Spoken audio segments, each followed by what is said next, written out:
Et on oublie de dire que nous avons également apporté le sida lorsque nous avons utilisé le peuple congolais comme des cobayes pour réaliser nos vaccins contre la polio. Désinformation et hypocrisie, une fois de plus.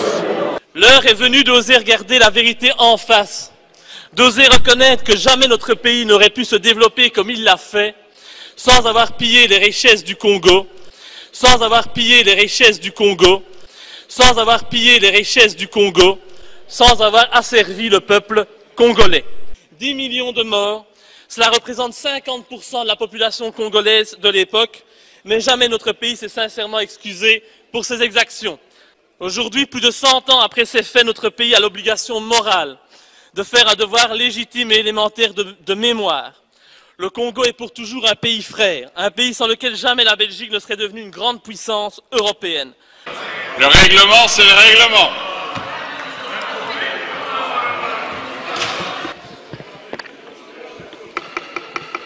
Cinq minutes, Monsieur le Président, c'est parti. Chers collègues, un pays ne peut se grandir qu'en ayant le courage de regarder en face son histoire et de reconnaître ses crimes et ses erreurs passées.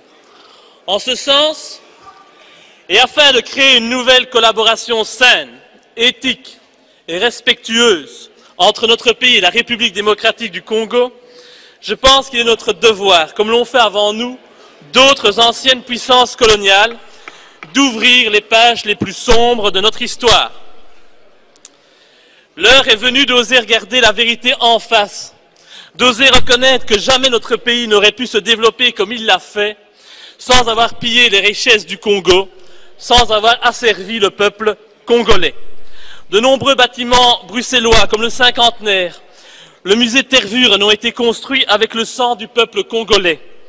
De grands projets, comme le port de Zeebrugge, ont été financés par les richesses du Congo. Le travail forcé imposé par Léopold II, le roi des Belges, avec l'assentiment du Parlement entre 1885 et 1908 ne s'est pas fait sans mal.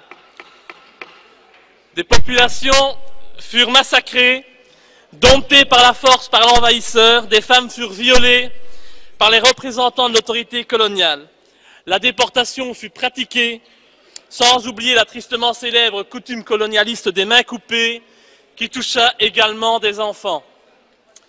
Après le règne de Léopold II, la colonisation a elle aussi fait de nombreux dégâts et de multiples victimes. Au total, notre pays est responsable de la mort de 10 millions de Congolais. Ça mérite un peu de respect.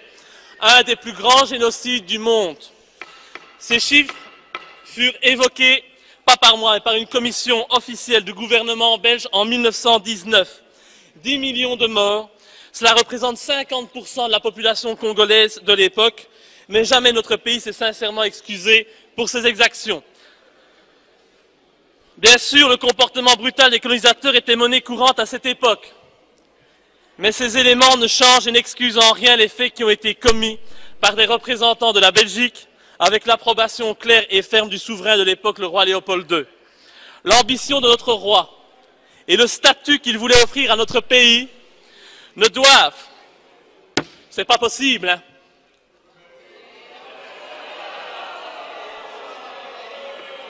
Respectez, s'il vous plaît, les morts au niveau du Congo. On ne doit pas, nous ne pouvons pas manipuler la mémoire collective de la Belgique, ni salir la mémoire collective des Congolais. Aujourd'hui, plus de 100 ans après ces faits, notre pays a l'obligation morale de faire un devoir légitime et élémentaire de mémoire. Le Congo est pour toujours un pays frère, un pays sans lequel jamais la Belgique ne serait devenue une grande puissance européenne. Nous ne pouvons pas aujourd'hui jouer la politique de l'autruche, ignorer la réalité et transformer l'histoire comme bon nous semble. En tant que démocrates, nous devons nous excuser pour le mal que nous avons causé au Congo. C'est bien la moindre des choses. En hommage aux Congolais qui ont connu le travail harassant, exigé en échange de salaires qui ne leur permettaient ni de manger à leur faim, ni de se vêtir ou de se loger décemment ou encore d'élever leurs enfants comme des êtres chers. Pour ceux qui ont connu les ironies, les insultes, les coups matin, midi et soir, parce qu'ils étaient des nègres, ceux qui n'oublieront jamais qu'un noir, on lui disait simplement « tu », non pas comme à un ami, mais simplement parce que le « vous » honorable était réservé aux seuls blancs. en hommage à ceux qui ont vu leurs terres spoliées, au nom de textes prétendument légaux qui ne faisaient en fait que reconnaître le droit du plus fort, le droit du colon. Eh bien, pour ces gens qui durent accepter que la loi n'était jamais la même, donc il s'agissait d'un blanc ou d'un noir, pour ceux qui ont connu les souffrances atroces des relégués pour opinion politique ou pour leurs croyances religieuses, comme Simon Kimbangu, exilés dans leur propre patrie, et pour qui un avenir pire que la mort était réservé. En hommage à l'auteur d'une partie de ce texte, Patrice Lumumba, arrêté et tué parce qu'il avait eu le courage de dire la vérité, parce qu'au Congo belge, il y avait dans les villes des maisons magnifiques pour les Blancs et des paillotes croulantes pour les Noirs. Pour tout cela, pour toutes les souffrances